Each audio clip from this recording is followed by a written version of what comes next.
Ok, ya está. Buenas noches. Hoy vamos a hablar sobre criptografía, cifrados y la gestión segura de la información. Ok, esa sería la sesión número 5 del curso intensivo de Blue Team.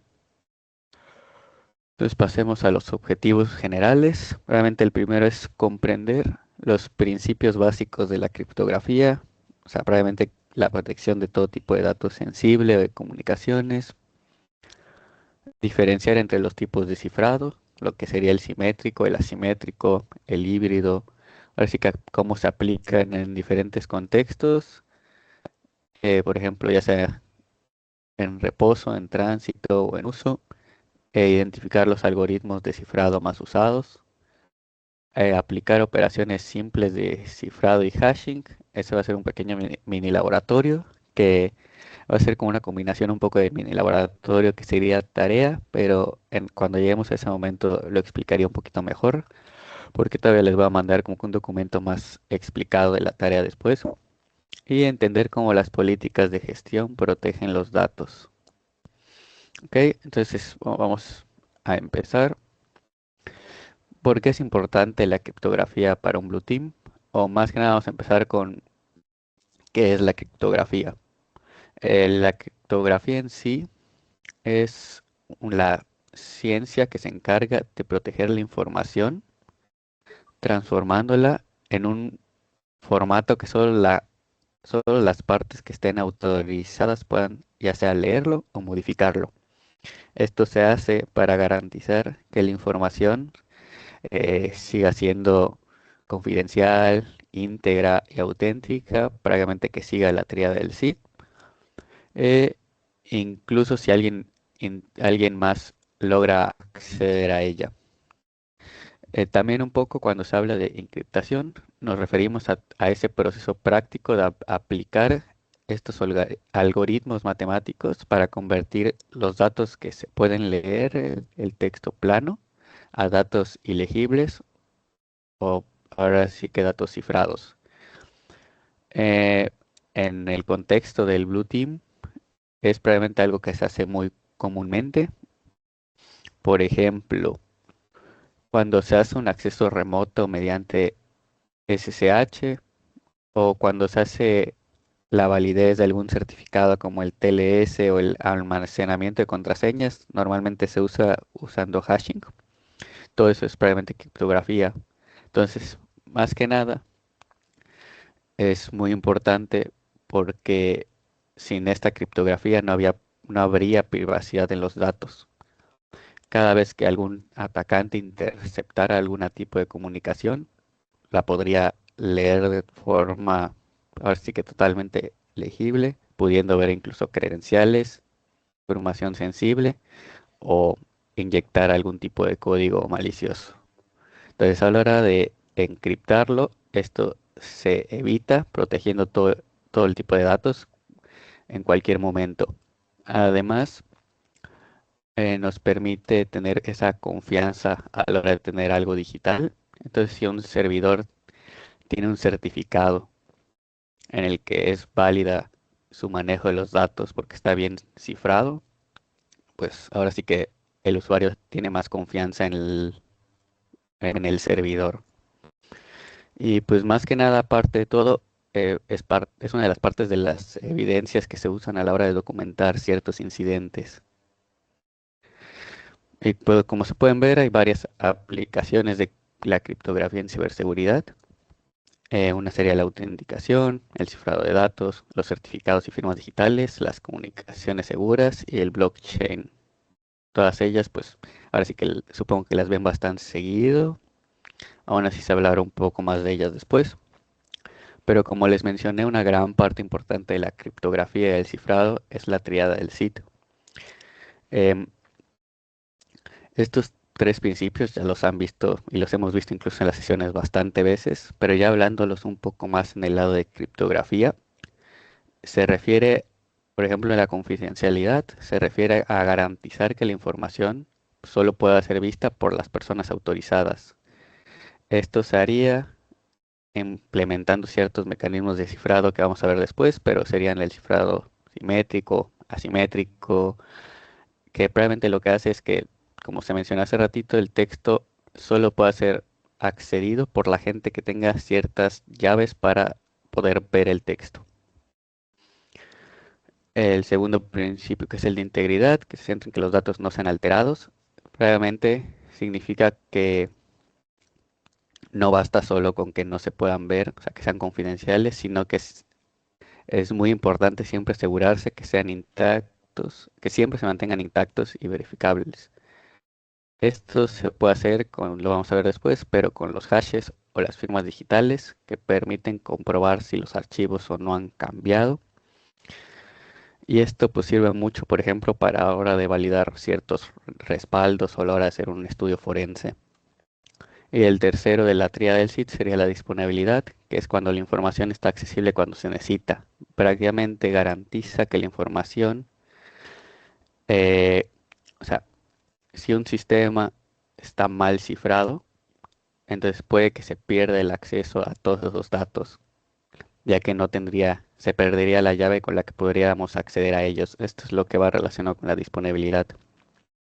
Y pues estos tres principios eh, son algo muy importante, ya que si no se siguen estos tres principios, pues probablemente ahora sí que eh, los datos se perderían en algún punto, ya sea por un ataque o que incluso tú mismo pierdas el acceso a ellos. Bueno, ahora sí vamos a pasar un poco antes de empezar a ver lo actual, algo así, un pequeño resumen de la historia. Espero no tomar mucho tiempo aquí, pero como se puede ver, empezó en 1500 con los alfabetos diseñados por los fenicios. Probablemente eran como que alfabetos escritos como tal, no era criptografía, pero era como una especie de base de ciertos dibujos que se les daban un pequeño valor. Luego, pues existe, por ejemplo, lo que está ahí,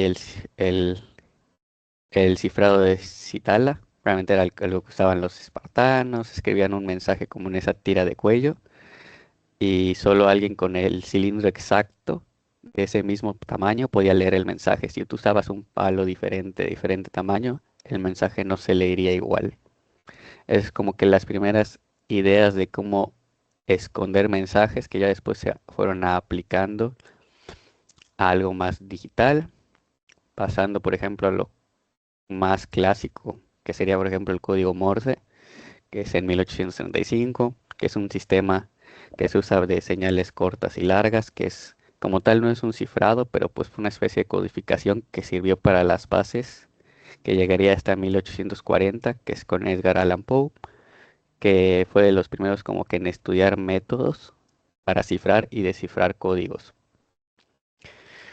Ahora sí, más o menos pasando a lo que sería la criptología en general, se divide en dos grandes ramas, por así decirlo, que sería la criptografía y como que las tres ramas aparte. La criptografía es la que se enfoca en crear los métodos de protección. Dentro de esta tenemos la clásica y la moderna. La clásica es donde los mensajes se ocultan mediante transposición y sustitución. La transposición es cuando cambian el orden de ciertos caracteres y la sustitución es cuando cambia el carácter o el texto por símbolos o letras. En cambio, la criptografía moderna es la que ya se usa actualmente, que sería la que surge con la informática y es la que usa llaves públicas y privadas para operaciones más seguras. Y ahorita actualmente pues existe la parte de criptografía cuántica, que no lo vamos a ver aquí porque eso ya está muy avanzado, pero pues, si a alguien le interesa lo puede ir a checar. Y pues como se ve arriba, tenemos el criptoanálisis, esteganografía. Estos se usan mucho, más que nada, por ejemplo, esteganografía, por ejemplo, en los CTFs, que consisten en ocultar información dentro de otros medios, por ejemplo, ocultar información en una imagen, en un audio, o el estereoanálisis, que ex- es como extraer esos mensajes. Y el criptoanálisis es ahora sí que el, la base de la criptología que se enfoca en romper la criptografía. Ahora pasando ya sí a lo que sería el cifrado. eh, Muy en resumen, se puede ver en la ilustración, se empieza con un documento abierto que tiene un texto legible, que es legible ahora sí para cualquiera, en el cual aplican dos elementos, lo que sería la clave o la llave, que es como que se le puede decir la contraseña secreta, y el algoritmo de cifrado, que son conjuntos matemáticos que transforman el mensaje. Y eso te daría de resultado el algoritmo de cifrado, el documento cifrado, que ya pues no se podría leer si no tienes la llave correcta. Y pues el descifrado probablemente es el mismo proceso, solo a la inversa. Tienes el documento cifrado, con la llave y con el algoritmo, puedes llegar al documento abierto. Este es el concepto más básico de cifrado, que deriva de lo que sería el cifrado simétrico y asimétrico. El cifrado asimétrico utiliza una misma clave para cifrar el documento y para descifrar el documento. Esto significa que el que manda el mensaje y el que lo recibe usan la misma llave y la deben de conocer y proteger. Este es el método más rápido y eficiente, por así decirlo, pero obviamente es menos seguro. Es el que usan, por ejemplo, los algoritmos como sería el AES, y pues son los que usan varias de las VPNs más usadas o incluso algunos discos duros existentes. Pero hay ciertos problemas, más que nada en la distribución de la clave, ya que si un atacante logra interceptarla, pues prácticamente puede cifrar todo lo que traen en los datos. En cambio, el cifrado asimétrico como que resuelve ese problema utilizando dos claves diferentes, la pública, y la privada. La pública se puede compartir libremente y sirve para cifrar un mensaje. En cambio, la privada es la única capaz de descifrar el mensaje. De esta forma, aunque un atacante, un hacker intercepte la clave pública, no podrá leer el contenido si no tiene la clave privada. Esto es, por ejemplo, el asimétrico, es el que usan ciertos protocolos como el TLS para las páginas HTTPS y varias otras que mencionaré después. Realmente el cifrado asimétrico garantiza la confidencialidad, ya que por más que se intercepte una llave pública, no va a poder ver lo que hay dentro si no tiene la llave privada. Entonces, en resumen, el cifrado asimétrico es más seguro por ese intercambio de llaves, pero es un poquito más lento, aunque ya las computadoras actuales pues ya no lo tienen tan lento, pero en su tiempo era un poquito más lento. Y pues estos dos, aquí tenemos un poquito más como que las diferencias. Muy rápido, pues obviamente la simétrica lleva usándose mucho tiempo. La asimétrica, en cambio, pues más que nada cuando empezó la era digital, una es más rápida, una más lenta, una se usa para cifrar grandes volúmenes de datos que no tengan tanta seguridad, pero ya no es muy recomendable. En cambio, la otra ya usa un intercambio de llaves y tiene la firma digital. Lo de las llaves, una es la compartida entre ambos y la otra tiene la privada y la pública. Una es más, ahora sí que una tiene una longitud de llaves un poquito de más vulnerable y la otra ya tiene, como pueden ver, mínimo 1024 bits. La parte de los algoritmos, como se los mencionaba, ahí hay varios tipos de algoritmos. De los más conocidos de la simétrica es el cifrado AES y de la asimétrica de los más usados comúnmente es el RSA.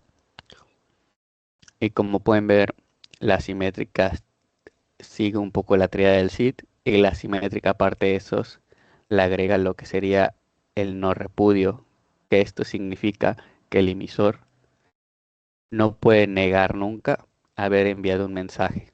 O sea, el no repudio como tal es que el no poder renegar que se hizo una acción. La comparación más sencilla sería, por ejemplo, en WhatsApp, la doble palomita azul. Si tú tienes esa doble palomita es que se ve que tú leíste que el mensaje se envió, llegó y se leyó. Entonces no existe el no repudio de que nadie puede negar que se leyó, que llegó y que se leyó ese mensaje. Pasando al siguiente, tenemos lo que sería la criptografía híbrida, que sería como una combinación de ambos cifrados. Todo pues, comienza en lo que sería el texto plano, es decir, el mensaje que se quiere enviar de forma legible. El emisor, el que envía el mensaje, toma ese texto y lo pasa por ese algoritmo simétrico, que puede ser cualquiera de los que se usaron en la diapositiva anterior,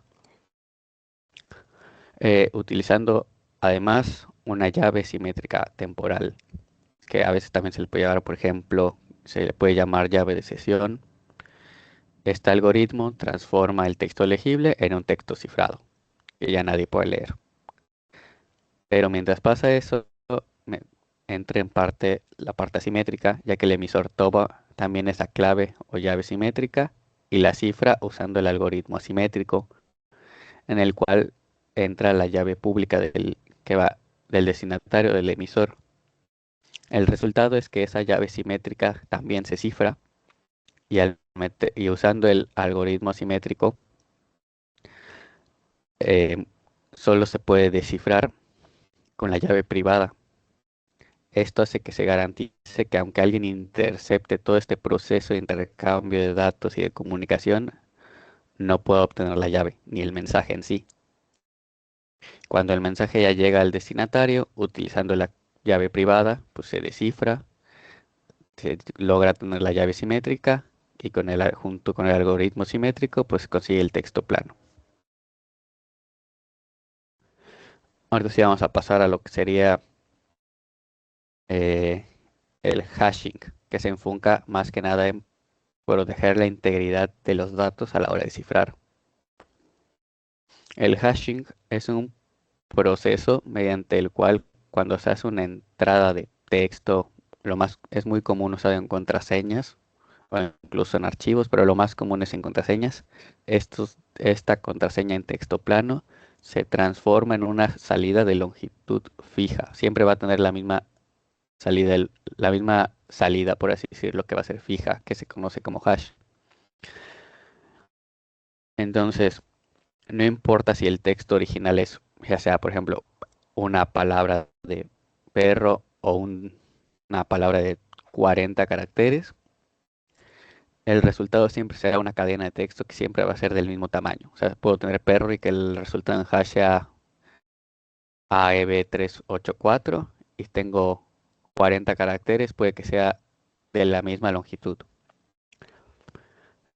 Esta cadena se genera a través de una función matemática que se llamaría ahora sí que función hash, y es siempre unidireccional, por lo tanto no se puede revertir para obtener el texto original. Entonces aquí la diferencia con el cifrado es que como tal esta no tiene esa llave para descifrarlo. Entonces el objetivo del hashing es verificar si los datos siempre estén intactos. Si solo un carácter del archivo cambia, el hash resultante será completamente distinto. Como se puede ver en la imagen, del lado izquierdo es la entrada o la llave, por decir la key. Esta podría ser la contraseña, un mensaje, etcétera, que sería el dato que se va a intentar proteger usando un hashing. Existen varios tipos de hashing, como puede ser el SHA-256, el MD5, etcétera. Hablando, por ejemplo, del algoritmo SHA-256, los convierte siempre en un hexadecimal de 64 caracteres. Y en caso de cambiaras una letra, todos los 64 caracteres posiblemente cambien por completo.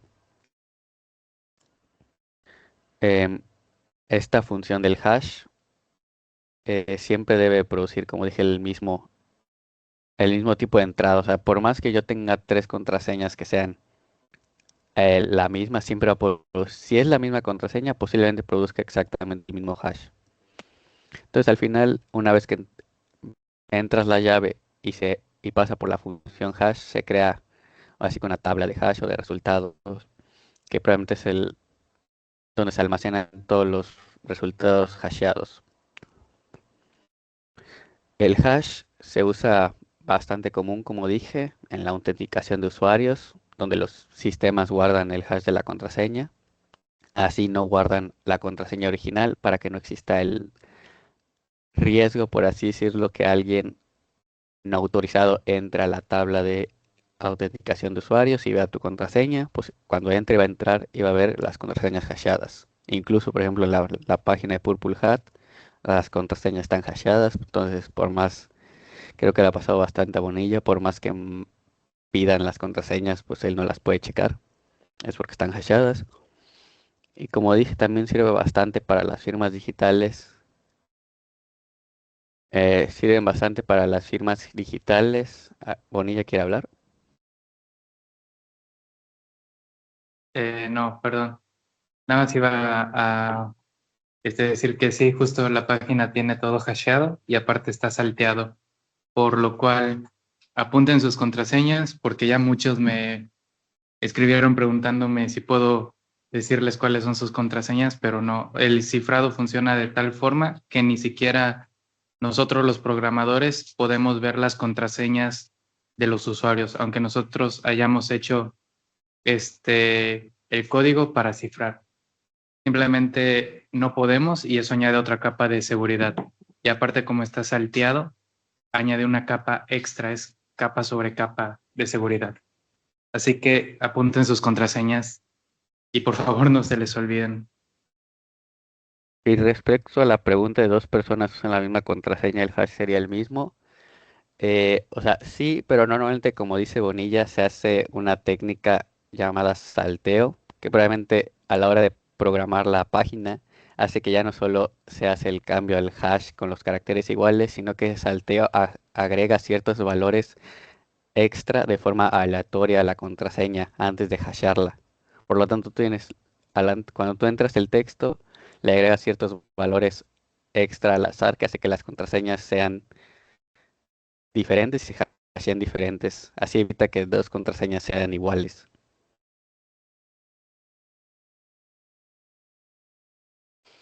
Ok, pues, como decía, también sirven para firmas digitales y certificados, ya que combinan el hash con criptografía simétrica y se garantiza aún más la autenticidad e integridad, que es lo que busca mucho las firmas, que igual voy a hablar de ellas.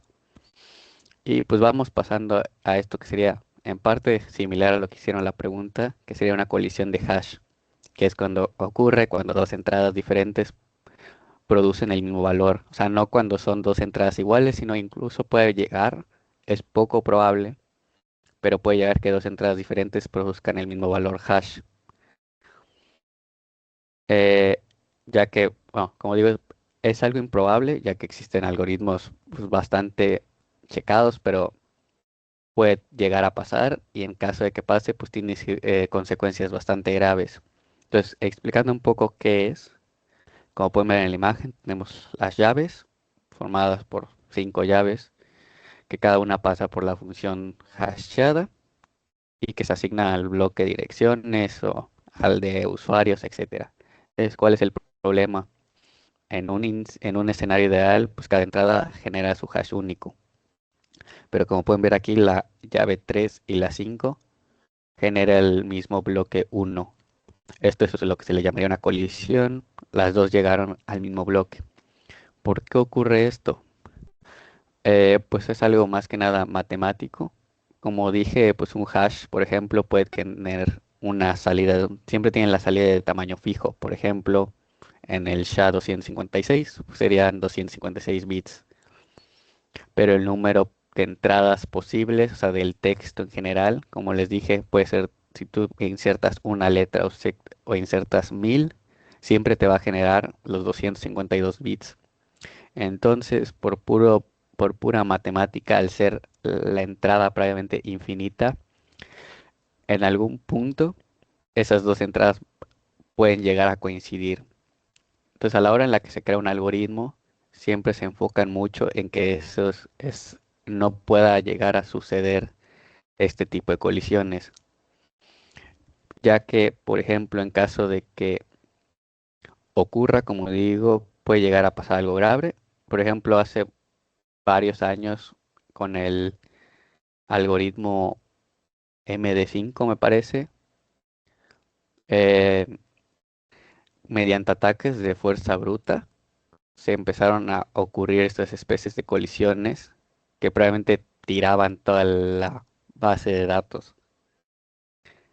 Y ya por eso ciertos algoritmos se dejaron de usar y se fueron modernizando mediante estudios que intentaran que no ocurrieran estas colisiones, aparte usando el salteado y bastantes formas distintas. Ya que, por ejemplo, otro ejemplo sería que un atacante podría crear un archivo malicioso que tenga el mismo hash que uno legítimo. Y si un sistema está diseñado para que solo se verifique el hash, podría aceptar ese archivo malicioso como algo válido y causar un error en el sistema. Eh, bueno, ahora vamos a pasar a lo que sería las firmas digitales. Una firma digital es, bueno, lo he estado mencionando bastante, pero es un mecanismo que permite garantizar lo mismo la tríada del CIT. Y previamente en lo que se centra es darle, ahora sí que como sería como que una firma como las que conocen, que la firma electrónica, que sea como una imagen o un clic, pero la diferencia es que esta firma digital se hace en base a ciertos algoritmos de cifrado y usando lo que son las llaves públicas y privadas, lo que hace que esta firma sea aún más verificable al no poder ser ahora sí que modificada. Entonces estas firmas digitales son una herramienta que se usaba bastante en sistemas de alta seguridad, como sea el certificado es TLS o algo muy común es en cuando se hacen contratos digitales, se usen más que nada, en vez de firmas electrónicas, que es una imagen de tu firma del INE, eso al final no es tan seguro. Usar una firma digital hace que esos datos que estén ahí solo tú los puedas poseer, por así decirlo. Entonces, ¿cómo funciona una firma digital? El emisor, la persona que quiere enviar un mensaje que tenga su firma digital, le aplica el algoritmo de hasheado a ese mensaje. Este hash es como que un, actúa como una huella digital que no se puede repetir. Entonces, si el mensaje, una vez que tú le aplicas ese algoritmo de hash, si el mensaje cambiara, el hash cambiaría y eso se podría verificar. Entonces, una vez que se aplica ese algoritmo, se obtiene el hash value, que sería como el resumen sería como un resumen del mensaje, que es donde se va a poner la firma. De ahí, el emisor usa su llave privada para cifrarlo y ahí ya se tiene por decir como que la firma. Una vez que se tiene la firma, ahora sí que se manda con todo el mensaje y entonces se manda como que en dos paquetes, que el mensaje original junto con la firma digital que llegan al receptor que recibiría ese mensaje y usando la llave pública descifraría la firma y recuperaría el hash original que fue firmado. Si, ahora sí que, ¿cómo se llama? Que si los valores ahora que no coinciden, o sea, si cuando le llega el valor del hash no coincide con el que fue enviado, pues se podría ver que el mensaje fue alterado, por así decirlo, y que la firma no pertenece al emisor. Ahora vamos a pasar a lo que sería, a ver, creo que mandaron algo. Espera,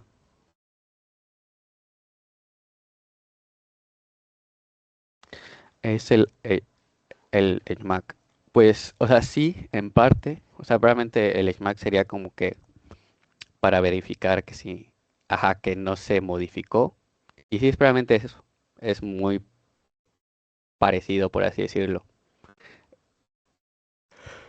Es una de las firmas digitales, el HMAC.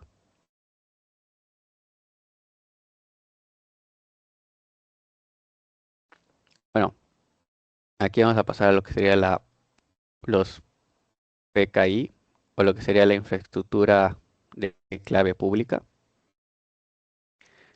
¿Esto qué es? Este es un sistema que permite crear, gestionar, distribuir y revocar certificados digitales. Estos certificados sirven como identificación oficial dentro de lo que sería la web o el mundo digital, en donde se está garantizando que los datos, en los datos, eh, sigan ciertos parámetros de protección y siguiendo la tríada del SID en todo momento. Sus funciones principales es que valida las identidades digitales. Entonces, por ejemplo, un pasaporte o lo que puede ser el INE confirma que tú en el mundo físico que eres tú.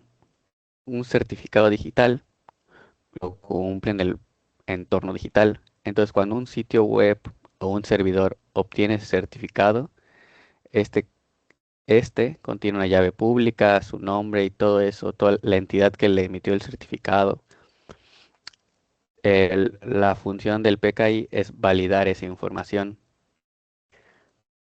Como dije, el PKI se basa un poco, usa claves pública y privada para cifrar y firmar, asegurando la tríada del SID y todo eso. Y depende de una autoridad de certificación. Realmente es el núcleo de todo el PKI. Realmente es que la entidad que se encarga de emitir y validar lo que dije, los certificados digitales. Y existen pues, de dos tipos, lo que sería las públicas o las privadas. Realmente hay entidades públicas que se encargan de verificar la identidad de los servidores a la hora que quieren un certificado y que emiten toda la documentación necesaria para dar esa certificación a las páginas servidores. Y pues igual existen de manera privada. Eh, pues soporta protocolos como el HTTPS y pues no solo limita a navegadores, sino pues a correos electrónicos, a, a servidores y conexiones remotas como SSH. Y pues su base principal es el modelo de Zero Trust, que como siempre y muy importante es el no confiar y siempre verificar. Entonces el PKI siempre verifica ante todo. Y bueno, un poquito de resumen, ya esta parte rápida, el hashing contra el cifrado, el hashing es el proceso unidireccional, en cambio el cifrado es un proceso bidireccional en el que, como dije, necesita la llave que se envía y la que lo descifra. Es más que nada ese resumen, pues, bastante, ahora sí pasando em, a lo que sería el cifrado de los datos, toda información que pasa por estos tres estados que se ven aquí, cuando está en reposo, cuando está en tránsito y cuando está en uso. En reposo se refiere a cuando los datos están almacenados, en tránsito cuando se están transmitiendo mediante comunicación y en uso cuando está siendo procesado en la memoria. Los datos en reposo son aquellos que se almacenan ya sea de forma permanente o temporal, datos en un disco duro, en una memoria, en base de datos, en backups.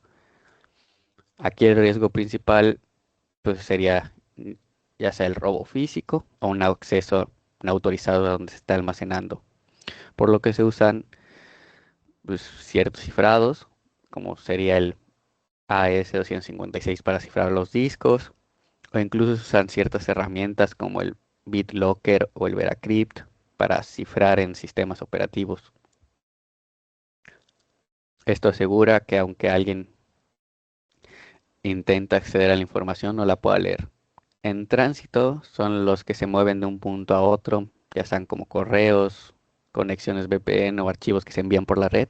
Entonces el objetivo de cifrarlos cuando están en tránsito es evitar la intercepción o el man in the middle, por ejemplo. Y esto se protege en el uso, por ejemplo, de protocolos como sería el protocolo TLS y el SSL y se aplican. En la aplicación más común es en páginas web con el protocolo HTTPS.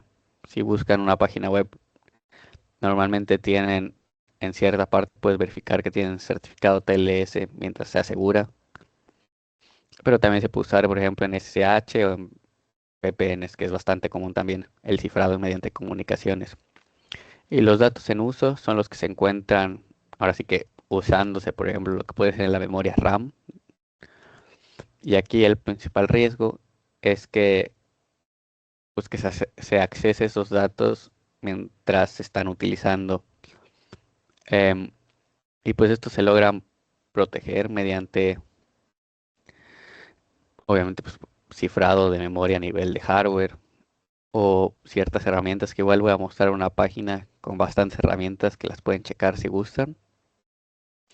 Y bueno, acá hay como que un mapa general de lo que sería la criptografía antes de pasar a el otro tema. Pues como se puede ver, está la simétrica, cosa que no hablé tanto del cifrador de bloques, pero pues probablemente son todos los algoritmos como el AES, que es de los más comunes de los que estaba hablando, que es el Advanced Encryption Standard, que son los que cifran información por bloques de bits. Los modos de operación, eh, es la definición de cómo se aplican el cifrado de bloques, por ejemplo, el SB o el CBC, realmente es cómo se aplican esos bloques. Los cifradores de flujo, que son los que hacen el cifrado bit por bit, y estos son muy usados, por ejemplo, en transmisiones en tiempo real, como lo que sería en streaming. Acá está la parte del MAC y el SMAC, que son los que estaban preguntando. Probablemente combinan el hashing con la llave secreta para verificar que el mensaje no haya sido alterado. Es muy similar a lo que sería un certificado digital. Y que ajá. Y pues hash, y ya pasando a lo que sería criptografía simétrica, pues lo que dije, las firmas digitales y el intercambio de claves, que usan los algoritmos que sería el RSA, que es el más usado, y otros como el DSA o el DSAE, y que son, como dije, los que más se utilizan. Y acá hay una página no, una diapositiva con varias herramientas de cifrado, o sea, son muchas, hay muchas más. Aparte se puede cifrar y encriptar mediante otras herramientas en Kali Linux, por ejemplo, que es parte de lo que se va a hacer en el mi laboratorio, pero aquí las más comunes, el BitLocker, pues, por ejemplo, sirve para cifrar discos completos en reposo, o el Veracrypt, que es una herramienta de esas de código abierto que permite crear varios volúmenes de cifrado. Uno de los más comunes pues sería el 7-zip, aunque además es un compresor de archivos, también incluye un cifrado AES-256. Rápido pasando a la segunda parte, que sería la gestión segura de la información. Em, Esta se encarga de proteger, clasificar y controlar el ciclo de vida de los datos dentro de una organización. Esto se hace mediante la clasificación de datos, que de eso voy a hablar en la siguiente diapositiva, pero realmente la gestión segura de la información es un conjunto de políticas, procedimientos, controles para garantizar la integridad del sitio. Esta se asegura también de que los datos siempre estén en reposo y en tránsito. También también se asegura que existan planes de recuperación y que esos respaldos, por ejemplo, estén siempre cifrados. Algo muy importante también es la eliminación segura. Es algo que se olvida a veces, pero a la hora de que tú borras un archivo, eh, ¿cómo se llama? Ajá, a la hora que tú borras un archivo, los datos pueden recuperarse. O sea, si tú solo vas a Windows y le das a borrar, tú sabes que después se me olvidó el nombre, pero a la carpeta donde están los archivos que borraste y recuperarlo. Entonces, como tal, no estás borrándolo por completo. Existen ciertas herramientas para hacer una eliminación segura, que de verdad el archivo se va descomponiendo por pedazos hasta que, así que es muchísimo más difícil que se pueda recuperar. Eh, Ahora sí que se entra también en controles de accesos basados en roles, hacer ciertas auditorías y la prevención de pérdida de datos, que también lo voy a mencionar en un momento.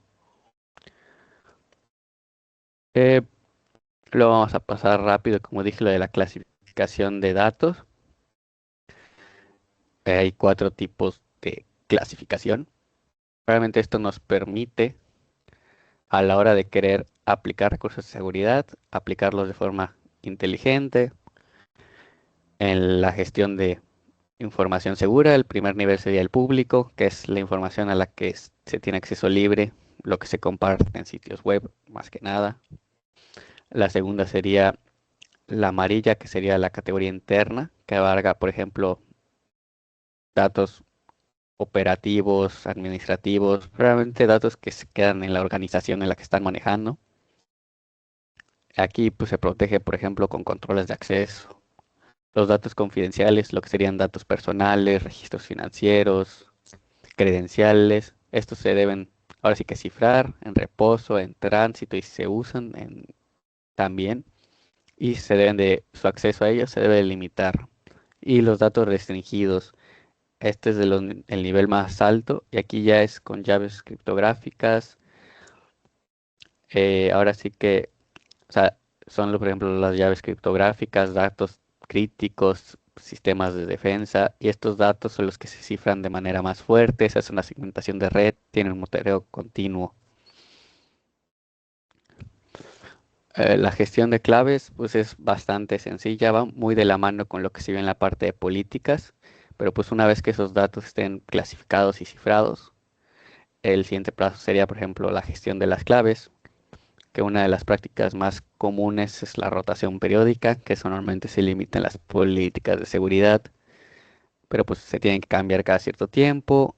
El almacenamiento seguro, esto es muy importante, por ejemplo el no guardar las claves cuando entras a una página de iniciar sesión en Google y te da la opción de guardarla en Google, pues eso realmente no es un almacenamiento seguro. Lo mejor es usarlas o guardarlas en algo que se llaman cofres digitales, por ejemplo, lo que sería el HSM, que son dispositivos físicos para custodiarlas, o los vaults, que son soluciones de software que están encriptadas, cifradas. Uno, por ejemplo, el que yo uso es uno que se llama Bitwarden. Allá a la hora que tú quieres utilizar una clave que no te acuerdas de ella, puedes acceder a ese cofre digital que tiene todas las contraseñas, pero para acceder a él necesitas una llave, se puede decir como llave maestra para poder acceder a ese cofre digital. Y pues la revocación de claves comprometidas, si se sospecha que una fue expuesta, pues se revoca. Pasando a lo que sería la última parte del tema, sería la prevención de pérdida de datos. ¿Esto a qué se refiere? Un sistema de prevención de pérdida de datos, su objetivo es detectar y monitorear la transmisión indebida de información sensible. Entonces, esta solución analiza los datos en todos sus estados dentro de la infraestructura y aplica acciones preventivas para mayor seguridad. Viendo la imagen, algunos de sus componentes, por ejemplo, sería la identificación de los datos. O sea, el primer paso ahora sí que es identificar todos los datos que tendría la empresa y clasificarlas. Una vez que las clasifiques, por ejemplo, se hace la protección de datos en reposo, que aquí es donde el sistema se va a encargar de cifrarlos donde tenga los datos, bloquear el acceso. También tenemos la protección de datos en tránsito. Aquí se centra en inspeccionar los datos que se envían por la red, como se mencionó antes. Entonces, si un usuario en la infraestructura intenta mandar un archivo confidencial a una cuenta externa o subirlo a un servicio que no está actualizado en la empresa, pues el sistema de prevención de pérdida de datos, el DLP, va a detectar ese patrón anormal y lo va a bloquear automáticamente. La protección de datos en uso. Pues lo mismo, este sistema va a ver cuando alguien intenta, por ejemplo, usar los datos para copiarlos a otro USB o que intente, no sé, imprimir cierto uso de datos o hacer captura de pantallas, pues va a hacer el bloqueo de esto, va a restringir ciertas acciones, bloquear los puertos USB. También detecta la fuga de datos, y pues se centra igual en generar reportes de cumplimiento para cumplir lo de las leyes, que siempre es muy importante tener esa documentación. Y vamos a pasar aquí el mini laboratorio. Por cuestiones de tiempo y para más facilidad de ustedes, mi idea es, voy a explicarles un poco, le pueden tomar captura, pero voy a tratar de mandarles un documento Word con cada comando y un poco más explicado, no sé, el domingo, lunes, para que sea más sencillo, pero igual si lo quieren ir siguiendo, pues no hay problema.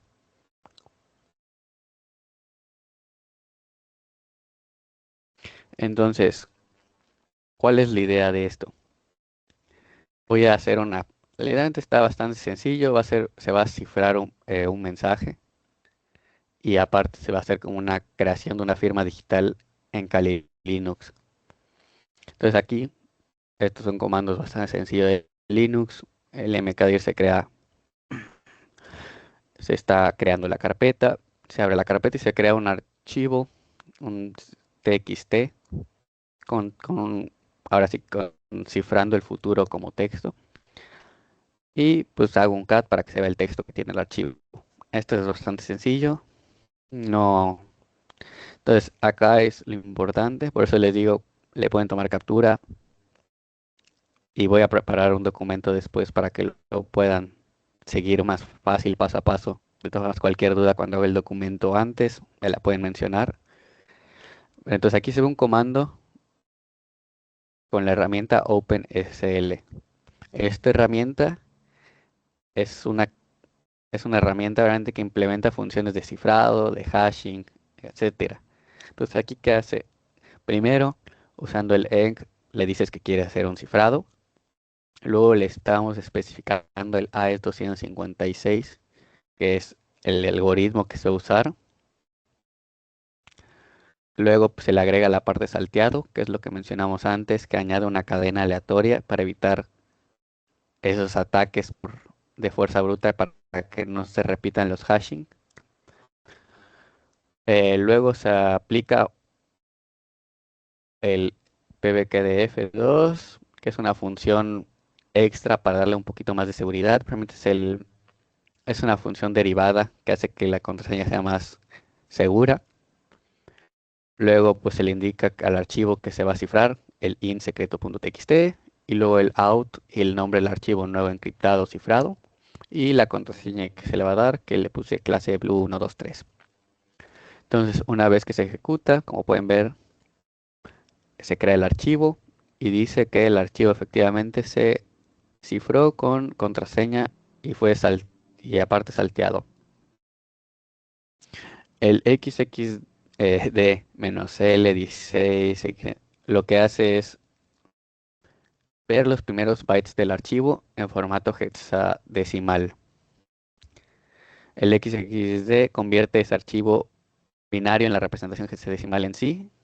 Y la parte del 16, que quiero ver exactamente los primeros 16 bytes. Y así podemos ver que los primeros caracteres dicen que fue, ahora sí que salteado. Y así podemos verificar que efectivamente se salteó otra vez correctamente.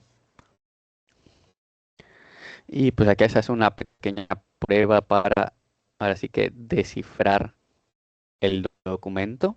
Como pueden ver hay dos, una en la que se hace el intento de contraseña incorrecta, como pueden ver se pone nada más wrong pass y se pide que el archivo encriptado se cambie a un bat.txt. Y luego en la de abajo se hace el mismo intento, obviamente cambia el nombre del txt, pero la contraseña correcta. Y a la hora de hacer un cat en ambos archivos, podemos ver como en el archivo donde se puso la contraseña incorrecta, ahora sí que sale un texto totalmente ilegible. Y con el que fue la contraseña correcta se descifró correctamente y se puede ver el archivo ahora sí que bien. Y esta es la parte, o la última parte, que sería la parte de la parte, ahora sí que el cifrado asimétrico. Y aquí se va a usar algo que se llama GPG, que es una herramienta que se va a usar para crear llaves asimétricas y aparte firmar digitalmente el archivo. Entonces, aquí, ¿qué pasa? Aquí primero se crea la llave pública y privada automáticamente usando el GPG. En el primer comando, GPG batch Genkey, es cuando le pides generar una nueva llave de forma... Ajá. Y luego el, el no protection es realmente para decirle que no pido una contraseña para, probablemente por el laboratorio, pero sí debería llevar una. Eso lo hice para simplificarlo un poquito. Luego le especifico el algoritmo simétrico que se va a usar, que es el LRCA, la longitud de los bits, 2048, el nombre real y el correo con el que se va a firmar, la fecha de vigencia, que en este caso pues no le puse, y al lado de darle commit se crea lo que sería la creación de la llave. Entonces al ejecutar todo este bloque, lo que hizo GPG es generar los archivos y crearle esta huella digital, que es lo que se usa para verificar la firma. Entonces, pasando a los, como se puede ver ya en la parte de abajo, a la hora de crear el comando, por ejemplo, se puede ver en la parte de abajo que la firma fue creada, ahora sí que ayer a las 10 de la mañana, y se puede ver el nombre de quien lo firmó. Entonces ese comando sirvió para verificar que la firma esté correcta y el sistema comprueba que la firma fue creada con esa llave privada que es en la que se usa el documento original. Y realmente, ajá, eso sería todo.